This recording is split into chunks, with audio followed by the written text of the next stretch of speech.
2001, A Space Odyssey. Just kidding. 2001, the invention of the internet by Al Gore was an amazing thing. The internet has brought many good things into this world, including Google, search engine and all, social media,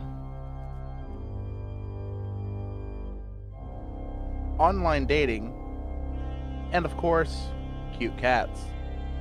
But it has also brought many undesirable things into this world. Rebecca Black,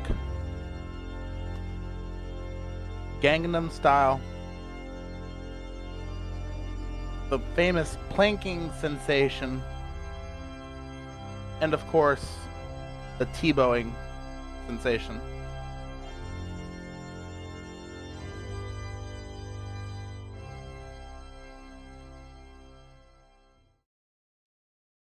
But a major problem that is found on the internet is child endangerment and pedophilia.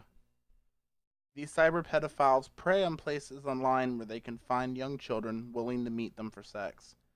These children are often in the age range of 11 to 15, and the adults are often over 30. Sex offenders nationwide have gained a place in the media, particularly those in leadership positions, such as the scandal at Penn State, which we have seen in the news very recently. Here is an example of a sex sting set up right here in Florida. Watch this ABC News clip. Deputies set the trap and say plenty of online predators took the bait. Several men from the Bay Area are among the dozens arrested in a sting targeting adults looking to have sex with children. All new at 11, our Chris Martinez joins us now with how deputies lured their suspects in. Chris? Well, Wendy, those deputies went undercover online, offering up what they say these suspects wanted, luring them right into their trap. Hey, how are you doing? It's a takedown targeting what deputies call some of the most dangerous people online. Hey, please show the Stop resisting. This sting nabbing dozens of a seemingly endless line of suspects. I'm not resisting, sir. Operation Spiderweb began on internet chat rooms with Orange County detectives posing as children or even parents, offering up their own kids for sex. This sting was set up at a home near Orlando where dozens of men arrived one after another. Some thinking they were meeting children as young as 8 years old, and instead finding this. Among the 50 arrests, men from Citrus, Hernando, and Polk counties, like 58-year-old Neil Gelpy, a retired middle school teacher from Lake Wales, who deputies say thought he was meeting a mom and her 14-year-old daughter for sex. His mugshot is now lined up with dozens of others, including a 36-year-old youth pastor, a federal officer, a fire lieutenant, and even a Disney theme park worker. I can guarantee you I can sign on the internet any hour of the day and get a case very, very quickly. And deputies tell us of the 49 men and one woman arrested in this sting, more than a dozen of them traveled from outside of our state to meet the person they thought they were talking to online. Based on that news clip, it seems like it is very easy to set up a sting and make it happen. I read one news article where a detective was scrolling through chat rooms on a Sunday afternoon and picked one up and told him to meet her at a local diner.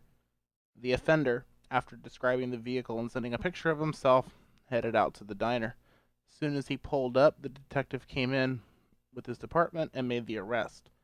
Just showing up, even if nothing happened, is enough to send that person to jail on those charges.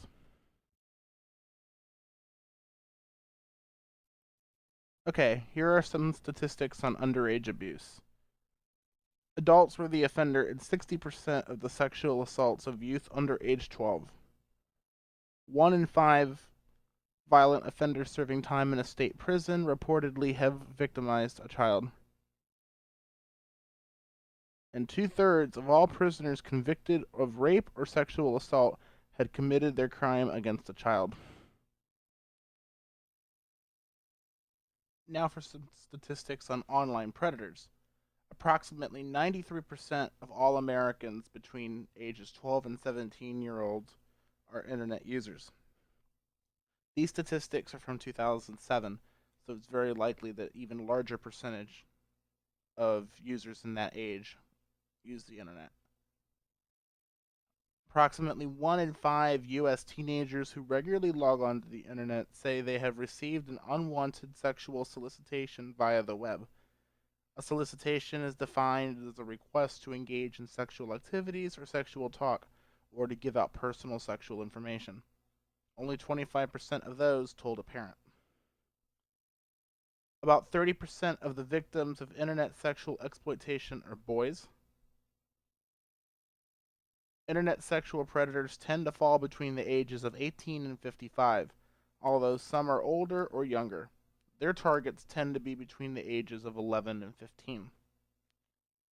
In 100% of the cases, in every case, teens that are the victims of sexual predators have gone willingly to meet them, meaning they have agreed to it themselves and they were not necessarily forced into going. So what are the authorities doing to prevent this? They will invite predators over to a set-up location to grab them as they come in the door, just like in the Orange County video you just saw. Just showing up is enough to put them in jail. Authorities scroll chat rooms and could arrange to meet someone in a designated location, such as a mall or other easy point of interest. Again, just them showing up to the designated location is enough to take them in. Authorities could even use data mining techniques to nab them.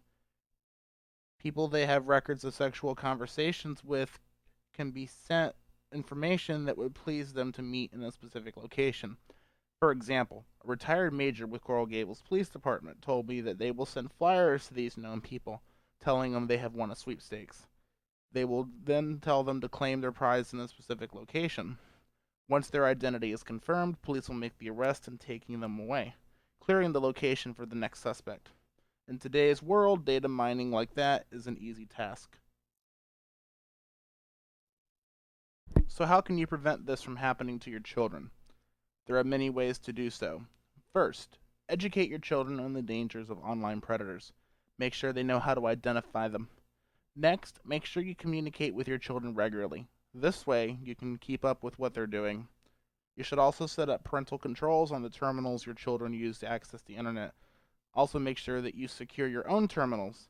You'll see in this next video that a child met a predator because she gained access to the internet through her mom's account when her own was blocked. Do not allow your children to go out during off hours, nights, times when they don't need to be gone.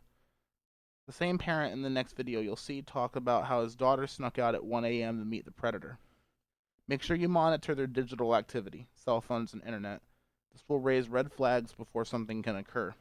And finally, stay active in their education.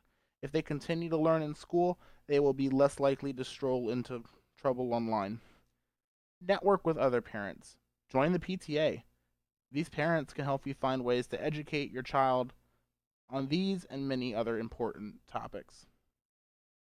I'll leave you with this video. A 12-year-old girl met up with a 20-year-old man she met on a goth website.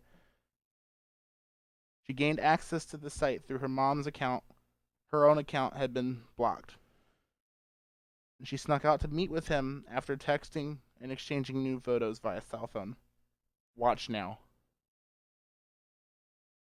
ABC6 reporter Chandrea Thomas has a warning for all parents in tonight's big story. Chandrea? Well, Shondell Martin says his 12-year-old daughter fell victim to an online predator, and he wanted to share his story on camera with us to make sure parents know how to keep that from happening to their kids. Sickened, angry.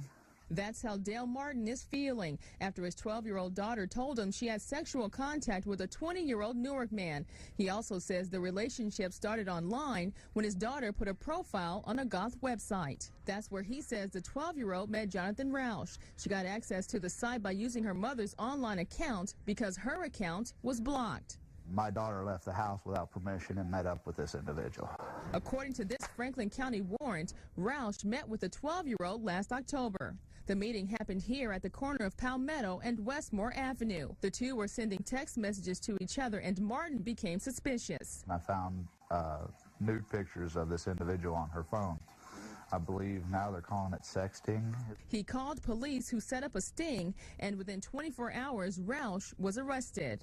They met at like probably 1 o'clock in the morning on Saturday, and then by Saturday night at about 10 o'clock, we were ready to arrest him.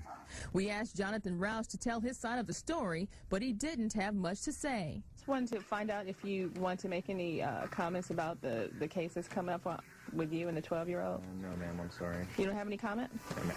Dale Martin says he has tougher blocks on his computer, and he hopes that other parents will hear his warning. Monitor what they do on the computer, what they do on their cell phones. It's a real simple process to pick up a cell phone and go through their text messages. Now, Jonathan Roush is facing charges of importuning, sending harmful material to minors, and gross sexual imposition. His next court date is scheduled for early March. I'm Chandrea Thomas, ABC 6 on your side.